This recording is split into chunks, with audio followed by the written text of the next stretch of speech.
Il existe certains comportements qui peuvent nous rendre désagréables, voire même détestables aux yeux des autres. Alors on en parle maintenant.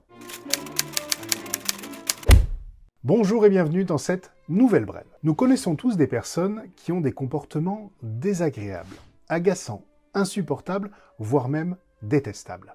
D'ailleurs, si je vous posais la question à chacun d'entre vous, s'il y a un profil de personne avec qui vous avez du mal à vous entendre, eh bien je suis certain que vous me donneriez de magnifiques réponses, toutes plus imagées les unes que les autres. Peut-être même que le visage d'une personne qui vous agace au plus haut point vous est apparu spontanément. Alors avoir ce genre de comportement inapproprié peut bien sûr provoquer beaucoup de problèmes et de tensions, que ce soit dans notre vie personnelle ou professionnelle. Mais le problème, c'est que ces comportements sont des mécanismes inconscients. Non. Nous ne faisons pas exprès de nous rendre détestables. Ces attitudes étranges se manifestent en général à la suite d'un stress, soit du fait d'un besoin psychologique non satisfait, soit du fait d'une peur. Nous sommes donc tous à risque de laisser apparaître un de ces comportements. Le problème survient surtout lorsque ceux-ci deviennent tellement fréquents qu'ils en deviennent un trait de caractère. Je vous avais d'ailleurs fait une vidéo sur l'approche très intéressante développée par le psychologue et chercheur américain T.B. Keller dans son modèle le Process Communication Model. J'y abordais comment identifier et gérer les différents degrés de stress, et je vous mets le lien juste ici. Mais aujourd'hui, j'aimerais vous proposer une approche différente de celle enseignée en Process Communication, même si bien sûr vous pourrez parfois y retrouver certains recoupements. En effet, je vous propose de découvrir quelles peurs peuvent se cacher derrière certains de nos comportements exécrables. Premier type de comportement tout pourri, la famille des moi-je. Alors vous avez sûrement déjà été agacé par ces personnes qui ont la fâcheuse tendance à sauter sur toutes les occasions pour attirer l'attention sur eux. Laissez-moi passer, j'ai un malade qui m'attend. J'ai un assistance, laissez-moi passer. Laissez-moi passer.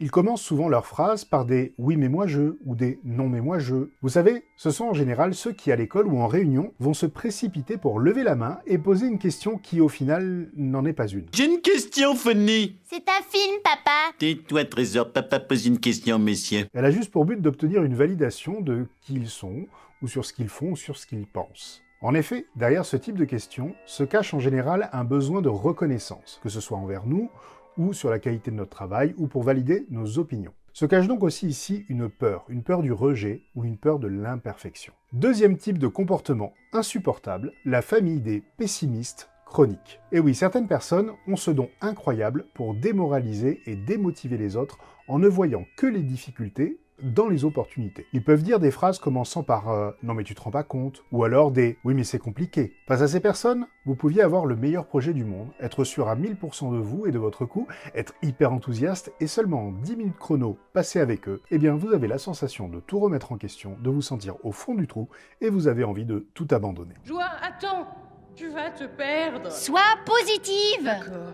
Je suis positivement sûre que tu vas te perdre. Les personnes qui réagissent ainsi sont en général des personnes qui ont des difficultés à passer à l'action ou à faire face à leur peur du changement, de l'inconnu, de l'imperfection, voire même du succès. Inconsciemment, c'est donc plus confortable et plus simple pour eux de réduire à néant votre courage et votre détermination plutôt que d'accepter de devoir rehausser leur propre niveau de confiance en eux. Troisième famille de comportements détestables, les spécialistes de l'interprétation paranoïaque. Et oui, vous avez sûrement remarqué ces personnes qui ont tendance à prêter une intention négative derrière chaque chose que l'on pourrait leur dire ou faire, voire même derrière chaque chose tout court. Vous savez, ce sont ces personnes qui vous font par exemple regretter de leur faire un compliment. Je te trouve très élégant aujourd'hui. Pourquoi? Ça veut dire que d'habitude je m'habille comme un sac? Ce sont souvent ces mêmes personnes qui ont tendance à être des adeptes des théories du complot et qui vont saturer vos boîtes mail de vidéos bizarroïdes faisant le lien entre des causes et des conséquences improbables de telle ou telle catastrophe. Qu'est-ce qu'ils essaient de faire? Ça, c'est la pièce manquante. Là encore, vous l'aurez compris, se cachent là aussi des peurs, comme la peur du jugement, du rejet ou de l'imperfection, qui entraînent une certaine susceptibilité et un besoin de reconnaissance de leurs opinions.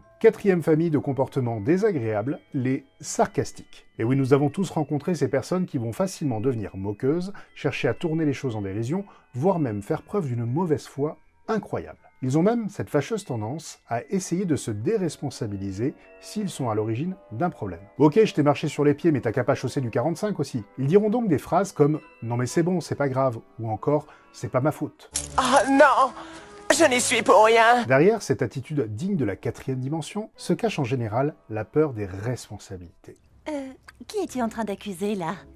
Ben, Internet. Enfin, la cinquième famille des comportements Abomifreux, oui, je sais, ça n'existe pas, mais ça m'amuse. Les rois de l'arrogance. Cette arrogance, cette fierté, cette suffisance que vous affichez. Certaines personnes ont ce don de nous exaspérer car ils font preuve d'un orgueil démesuré, voire une certaine fierté méprisante. Ils donnent cette impression qu'ils sont prêts à écraser sans vergogne tout ce qui se met en travers de leur chemin. Ce sont eux les meilleurs, les plus forts, et ils font preuve d'une assurance qui peut sembler inébranlable, et ils peuvent même chercher à nous manipuler pour asseoir leur domination absolue. Bon, sauf que si je vous disais que derrière cette attitude dominante se cache en général une peur de se sentir faible et de se montrer vulnérable. C'est mignon, n'est-ce pas? Avec une attitude pareille, j'ai bien peur de te voir devenir un pauvre petit roi de pacotille. Ça m'étonnerait. En bref, ce qu'il est important de retenir ici, c'est que derrière ces comportements étranges se cache avant tout une véritable douleur, et peut-être même un mal-être profond. Donc certes, si vous souhaitez progresser dans n'importe quel domaine, je vous recommande de vous entourer de personnes positives et constructives. Mais par contre, ne jugez pas trop vite les personnes qui agiraient ainsi, car premièrement, nous avons tous tendance à avoir parfois des comportements désagréables aux yeux des autres, et deuxièmement, aimeriez-vous que l'on se moque de votre souffrance? La peur mène à la colère mène à la haine mène à la souffrance. Je vous dis à la semaine prochaine. Et n'oubliez pas, si vous voulez booster votre leadership, vous pouvez télécharger gratuitement mon e-book sur mon site internet. Le lien est dans le descriptif de la vidéo. Et pour vous abonner, vous cliquez à gauche. Et pour voir une autre vidéo, vous cliquez à droite. Allez, à bientôt.